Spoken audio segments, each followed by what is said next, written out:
Welcome to the Draknek and Friends official podcast, where we peel back the curtain on puzzle games and the people who make them. I'm Syrenne, the producer at Draknek and Friends, and I'm joined as always by Alan Hazelden, the head Draknek at Draknek and Friends. Hey there. Today, we're joined by Chao Cui, who you may know from their work on Kiko's Apple Adventure. How are you doing today? Great, thanks. Hi.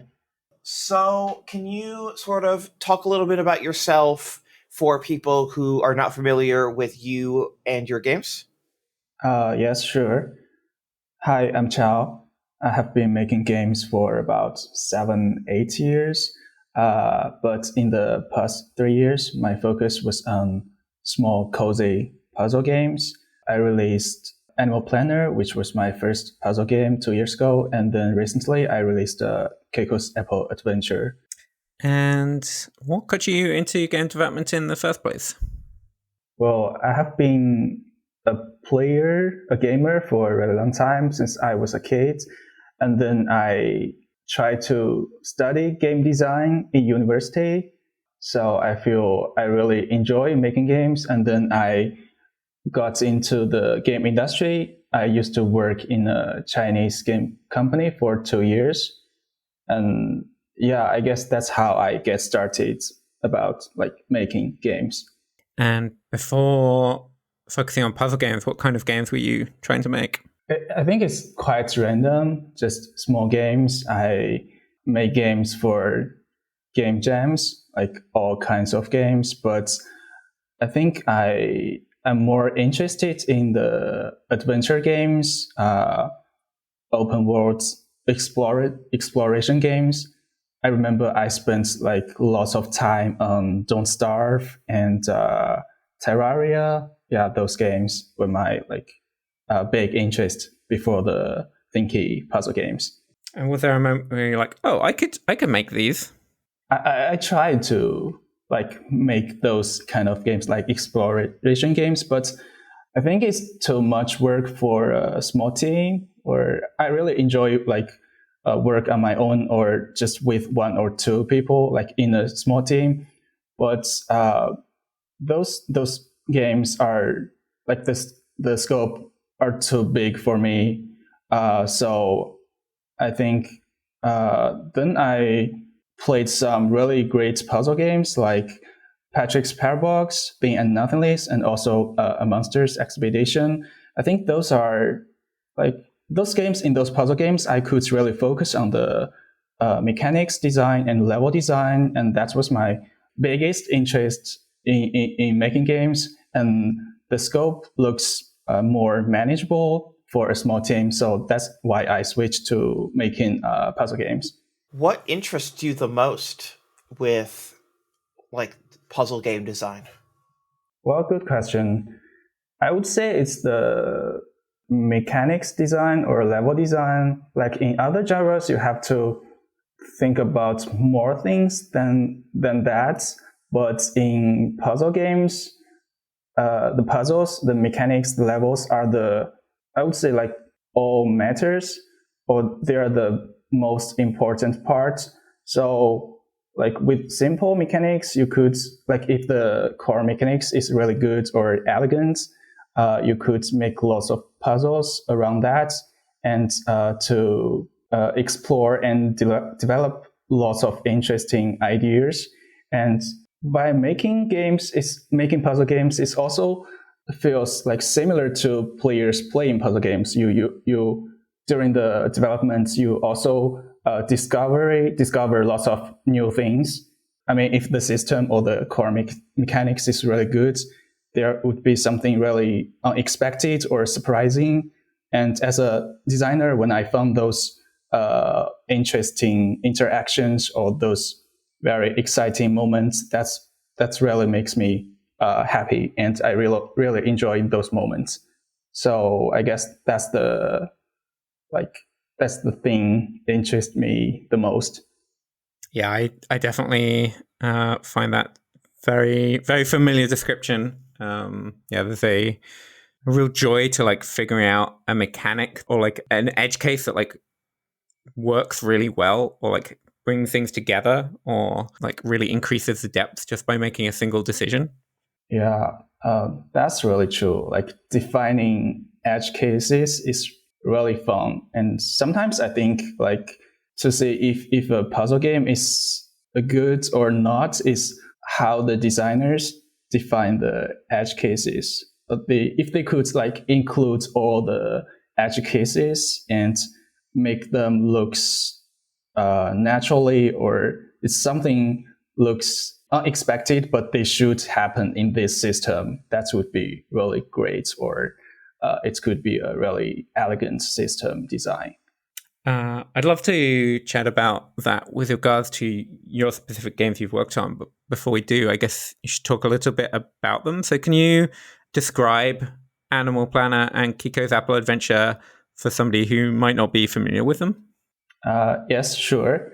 So Animal Planner was my first game. It's a game about making animals happy. So in the game, it's a sliding puzzle game, and there would be different animal pieces on the chessboard, and each animal has its different needs or preferences. For example, the sheep is they love grass but afraid of wolves. So you have to like move around all the animal pieces. Like for the sheep, you need to make it next to grass, but at the same time away from all the wolves on the board.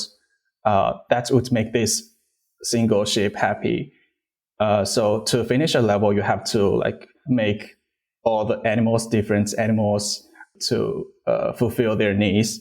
That's how the game works. And for Keiko's Apple Adventure, it's a block pushing game about a cute little bear collecting apples to make a huge apple pie for the annual Apple Festival. That's the theme of this game. And in this game, the most interesting or unique part is that you could move the target point in a sokoban game. So yeah, that's how it's different from other sokoban games. And also there would be some enemies like sharks and moles that try to stop the little bear Kiko to collect apples. So you also have some animal AIs to play around in this game. And we haven't mentioned it until now, but Kiko's Apple Adventure was also one of the games we selected for the last round of the Draknek New Voices Puzzle Grants. So congratulations to you on that. Yeah, we really loved the game when we saw it when you applied to that. How did Kiko's Apple Adventure start? Was it that idea of a sokoban game where you can move the targets, or was there something else? Yes, about how it started. The first game prototype was made in a game jam. It was like in 2023, the Thinky puzzle game jam. So, well, as a puzzle fan, puzzle lover, I feel I need to make a sokoban variant at some point. Yeah, so I was thinking about like, what if like you can move the target points in a sokoban game. I guess I was inspired by the Monsters Expedition. I was playing that game maybe in that year or before. I really liked that you could like move on the raft. So yeah, that's why like in Keiko's Apple Adventure there's a raft. So and then in that game jam, I tried this idea that you could move the rafts very often and to try to reach the boxes, the apples in the Keiko's Apple Adventure, and also use the raft to build bridges to connect to islands. Yeah, I feel like it works really well. I got some interesting level ideas, and like same players love this idea after the game jam, so we decided to continue working on this idea. Yeah, I mean, it's an interesting take, like you mentioned, on sokoban that takes some mechanics like raft and like pushes them on their head by like you being able to move everything around more freely while still being constrained within the given level design. So it's like a good balance of having a very tightly curated level while also like giving the player a lot of freedom to explore and like make their own discoveries and mistakes within the level structure. How did you go about playtesting that? Yeah, so for every level, I try to make it small. I mean, the size small. That's my personal preference. And each level, I try to make it have a different like insight or a very unique layout. So there should be a unique solution for players to find. So that's the primary thing I did in the playtest to see if players find the expected solution. Also, about the ways of doing playtesting, I think the best way is to just have the players playing games beside you, so you could watch them playing and explore the idea and how they interact with the elements in the levels. And if they could think aloud to try to describe what they are thinking in their minds, then that's the best way to say if your level or your level design works really well. Sometimes you couldn't find players to do playtest in person, so I would ask them to make a video recording to record their like playthrough, so I could look at the videos and try to guess or analyze what was happening in their mind, and if that match what I expected the players to think or to do in the level. Yes, I think that's the way I do the playtest. But sometimes we could got some like interesting solutions or unexpected ideas. So at that moment, I really try to understand the player's minds or to think if the solution is really interesting, or if it is, I would try to turn this special solution or unexpected solution into a new level. So yeah, that's how I do the playtest. Yeah, I think I've probably had some version of this conversation on the podcast before, but I think when you're playtesting something and then playtesting one level gives you like another idea for a totally different level, and then that level gives you two ideas for different levels, like that's a really good sign for a puzzle game where you get that exponential growth of like the size of the game or the number of ideas you've got just from watching people play. Yeah, I find that really rewarding when that happens. Was there any particular parts of the game that you had to do more iteration with after playtesting than you were expecting? Yes. So there was a mechanic in this game, is the groundhog creature, which is much more complicated than other mechanics because it first appears in the 5th chapter of the game. So it was connected to all the previous mechanics. That makes it more complicated than other mechanics. And so that's why I need to do like much more design for the edge cases.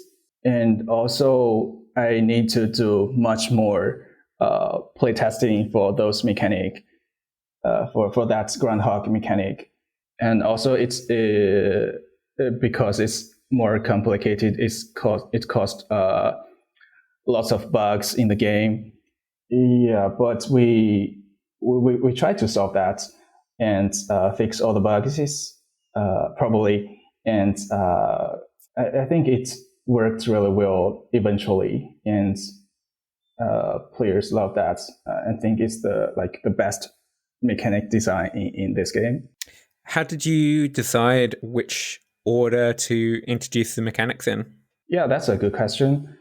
So at first, like we know that this game will be 6 chapters, and each chapter we will introduce a new mechanic. And for the first chapter, it's the very basic mechanic, or we could call it core mechanic in this game. It's the moving raft. And then like all the later mechanics should be side mechanics or supporting mechanics that could work well with the core mechanics and also add fun to the moving raft core mechanic. So we also need to like try to balance the difficulty curve to like introduce the mechanics gently to the players. So in the first chapter, it's moving rafts. The second one was a shark. It's a creature that tried to attack Keiko, but it could only move in the water area. Actually, this shark mechanics was designed later. Like it's not the second mechanics we designed, but we decided to move it or put it to the second chapter. It's because it's something that makes players more excited. Like during the playtest, we found players they love the like AI related mechanics. So that's why we try to move the shark mechanics a bit earlier in the game. And then in the third chapter, it's like we call it a grass box that could be pushed into the water area and turned into a new land tile, which means you could change the shape of the islands. And this sounds less exciting compared to the shark mechanic, and or it was more common in some other puzzle games. So, but it works really well with the moving raft, the core mechanics. So we have it, but not put it at the second chapter because it was less exciting than the shark mechanic. And for the fourth chapter, it was like a portals. And the fifth chapter, it was the groundhog. And yeah, we tried to like control the emotion curve or the difficulty curve. So I would say the two creatures, the shark and the groundhog, are the most exciting mechanics in the game. So we introduced the first one at the second chapter, but following it is some like more common mechanics, and then the fourth and the fifth chapter is like a combined big chapter. So we introduced the groundhog, and then for the final chapter, it's like a ice mechanic, which is kind of common, but also works really well with the moving rafts core mechanic, and it gives a different world feeling of the game. Like from the graphics, it's changed from the land to the ice. So yeah, we put it in the end. And did you say that you had in mind the idea that you wanted 6 areas before you knew for sure which those areas were going to be? Or did that come later after you had these mechanics? You're like, okay, this seems like a good number. I would say it was at the very early stage, but it's more like a project management thing, because we try to have a scope of this game at very early stage. It should be something like 2 to 4 hours playtime, and for each chapter it might be around 10 levels or a bit more. So 6 chapters would be a great number. And yes, it's more about the scope of the game. And during the development, we found like we could have that many mechanics to make the game feel fun to play. So yeah, that's a good number. Like if we have more chapters, I mean, we have more mechanics in our pool to be added. We do have an update plan of this game. We might have more chapters later, but 6 chapters we think is a good number for the game launch. And if we try to have more chapters, then development periods would be much longer. That's not we want to see for this game. Is the fact that there's 6 areas the reason that it's $6, or was that just a coincidence? It's a coincidence, but for the pricing, I think it's in the market, the scope and quality of the puzzle games. We have been browsing and playing lots of puzzle games, and I would say it's like a average price for this small puzzle games. Earlier we were talking about edge cases. Are there any edge cases from Kiko's Apple Adventure that you think would be interesting to talk about? I would say there are many edge cases in the game. I would say in the 5th chapter, the groundhog mechanics have lots of edge cases because it was connected to all the other mechanics, but I don't want to spoil too much for it, but I could talk about the edge case that shows up earlier in the game. So it's about the grass box, which you could push it into the water and make it into a new land tile. And also there are portals, like whirlpools. They work as portals on the water in the 2nd chapter, introduced in the 2nd chapter. So one edge case would be, what if you push this grass box onto the whirlpool in the water, right? So I mean, those two mechanics are common in other puzzle games, but we try to make this edge case or interactions fun to experience or explore. So the final solution is, if you push the grass box to cover the whirlpool, so the portals would be break, and the whirlpool covered by the grass box will disappear, and there will be only one whirlpool left in the sea, in the water. And so it's not a teleporting mechanic anymore, but when you drive drive your raft onto the left whirlpool, you will stop at there.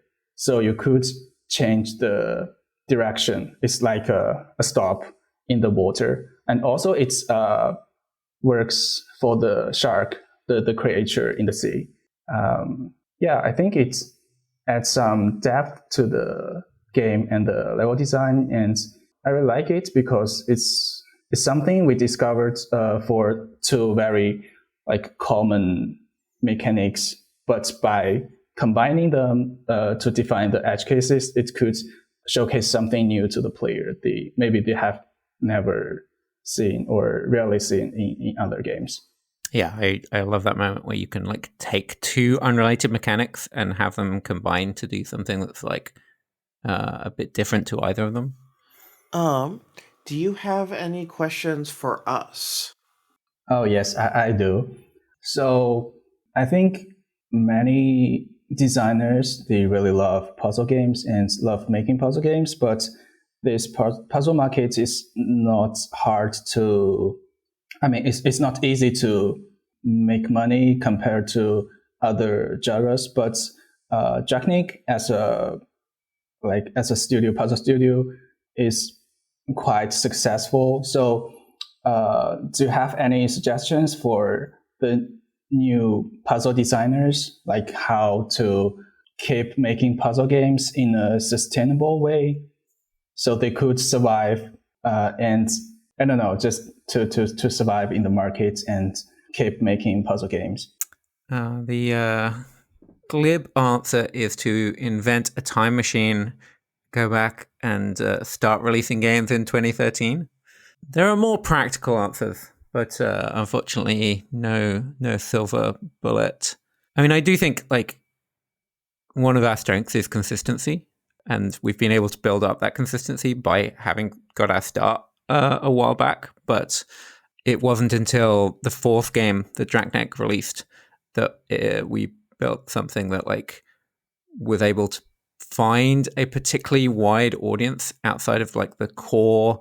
Like I feel like our first games were played by like puzzle game sickos and other indie game developers. But by making those games, I was building up the experience and the reputation with the people who were aware of those games. That when we made something that was more wide audience appropriate, that was a really good starting point for people to start spreading the word about it. Like it feels very much more like a marathon than a sprint. Hopefully every game you make will be a little bit better, will find like a little bit more of an audience. Yeah, thank you. So you mentioned the time machine. I guess you mean that the market back to 10 years ago was much easier for the... Yes. Oh, so it's if you're releasing a game on Steam in 2010, 2011, 2012, 2013, there's probably only 5 other games coming out that week on Steam, maybe like 10. So your game is visible. Just like objectively, your game is visible. People can see what it is. People are interested in getting more games on Steam. The appetite for games on Steam has remained about the same, but the volume of games has grown exponentially, which means that for anyone, including studios that have been putting games out for over a decade, like Draknek, it is riskier to release a game in 2025 than it was in 2013. The other thing I guess I'd say is that I think it's possible to have like really high standards for yourself, or like really high, like, okay, well, I'm going to make a game and it's going to be the best game I've ever made. And I think that it's possible to like focus on like polishing the thing you're currently working on when actually you haven't proved out like that people are particularly excited for that game specifically. So I think like the most important thing you can do for marketing your game is to choose to make the right game. And so I think just having a lot of small prototypes to choose from, to be able to go like, well, out of these 10 games I've made in the last while, like these are the ones that resonated with people particularly. I think it can take a long time to find the right idea that has the right potential to find an audience. And so by that metric, it is by the point that you have spent 6 months making something, polishing it, announcing it, you're kind of too late to pivot and make something else. And so finding ways to get feedback on what you're making really early, or to make a bunch of things and have low expectations of them, but just release them into small communities, and then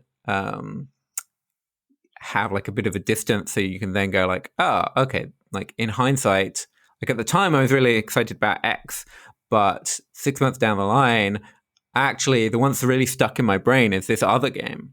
Rather than going like, okay, well, I'm going to start a project, then I'm going to have to polish it for a while, and then I'm going to announce it, then I'm going to have to finish it, then I'm going to release it. Being more selective about which projects get that full development. And that's easier said than done. I don't think I know any game developers who are amazing at killing their darlings and going like, okay, well, I spent a month on this, but no, well, that's not true. I do know developers who do that.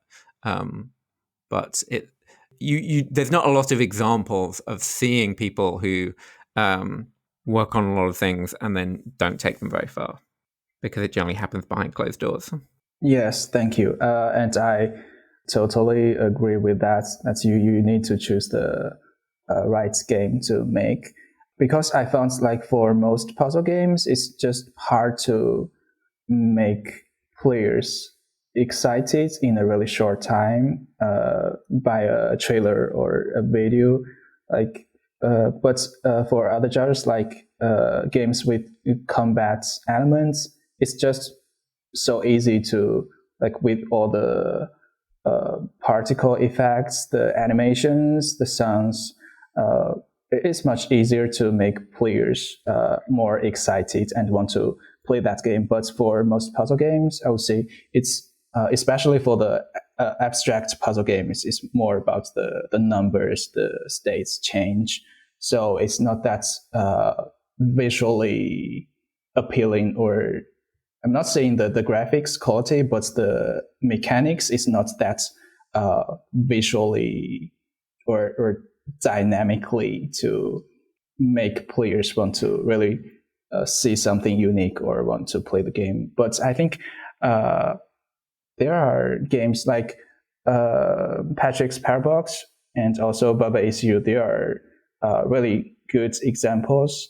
I mean, they are really good examples of marketable puzzle games or easily marketing puzzle games because their core mechanics is really like unique and visually different. Like they're both sokoban games or block pushing games, but it also gives players some fantasy imagination. Like you could push a box into another box, and also you could change the rules. Like it's very directly visual feedback. But in many other puzzle games, they don't have this part. So I guess that's why they are not that easy to market as other game genres. Yeah. So yeah, I get what you mean. To choose the right idea is maybe the most important thing and the easiest way to make your puzzle game sell.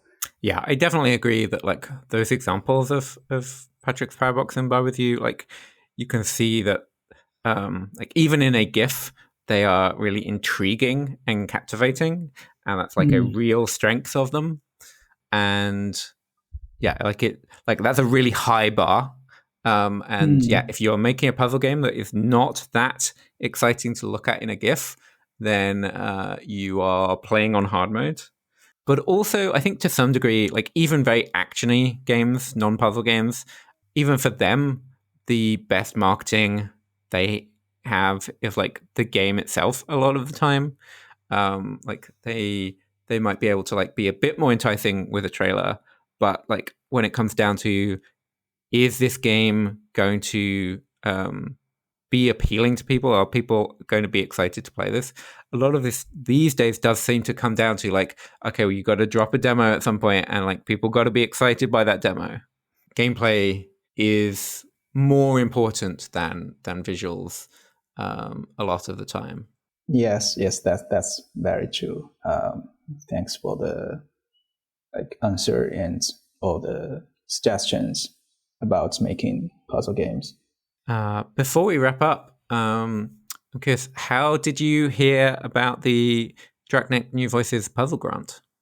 I might saw it somewhere on social media, Blue Sky or Twitter. I don't remember, but I know this grant like several years ago, maybe 2 years ago. So I knew there was like the 2022 puzzle grant, New Voices puzzle grant, but when I found it, it was too late to apply.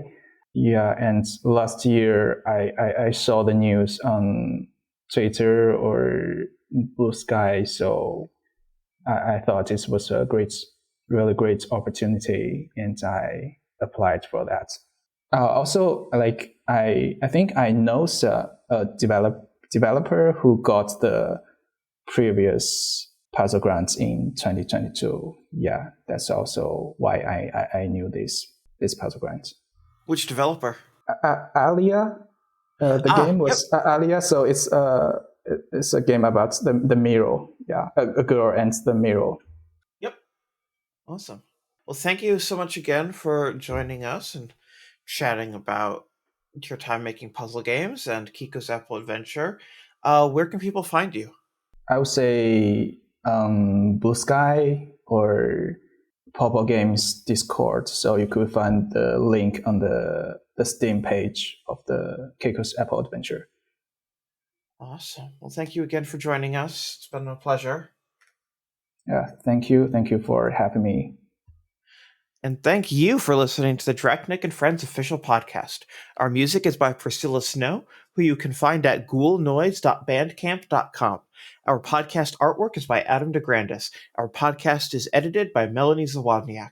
Please rate and review us on your podcast service of choice, and be sure to tune in next episode for more interesting conversations.